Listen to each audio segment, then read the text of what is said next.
Hello people, welcome to my channel, and in this video I will explain how the electrical activity inside the myocardial cells take place. So this is a myocardial cell,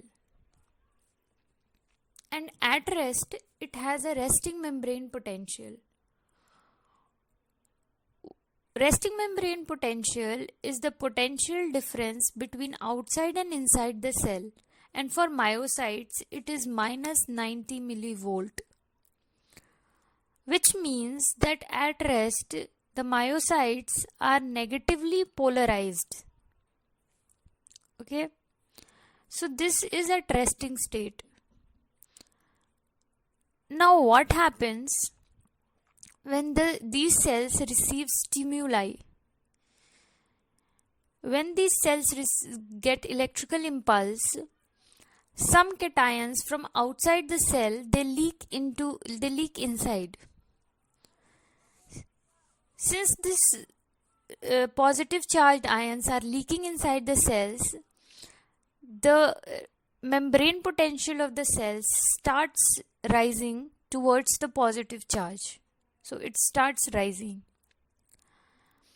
When this membrane potential reaches the value of minus 70 millivolt, which is the threshold value,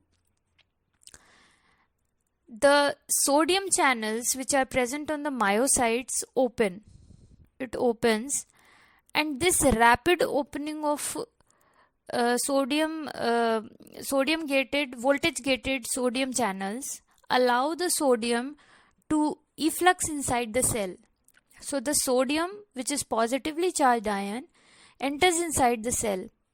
This entry causes further the membrane potential to rise, and this rise in membrane potential from negative towards positive is what is called depolarization.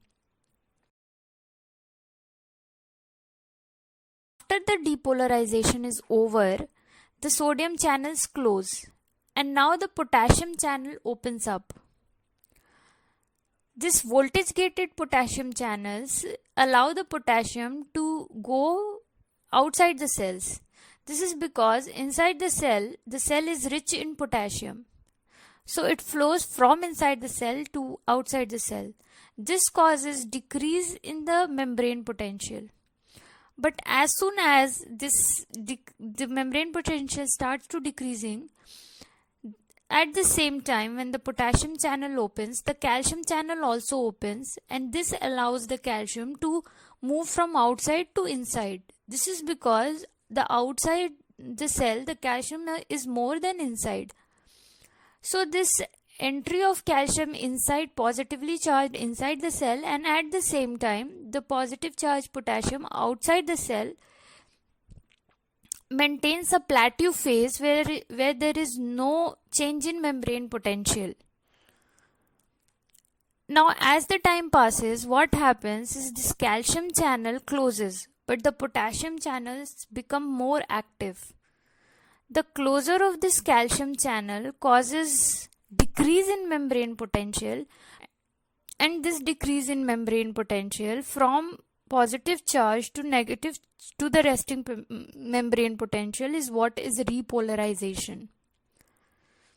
Okay, now what is an action potential? Action potential simply means the potential inside the cell when the cell is in action. So this fluctuating potential from depolarization to repolarization is what is action potential. Now these cells also have gap junctions between them, which allows some cations to go from one cell to the other cell. In this way, they stimulate the electrical impulse passes from one cell to another cell. Now let's revise once. The opening of sodium channel causes depolarization. The closure of calcium channel causes repolarization, and the opening of calcium channel causes a plateau phase. This was all for the video. Thank you so much for watching and please subscribe to the channel.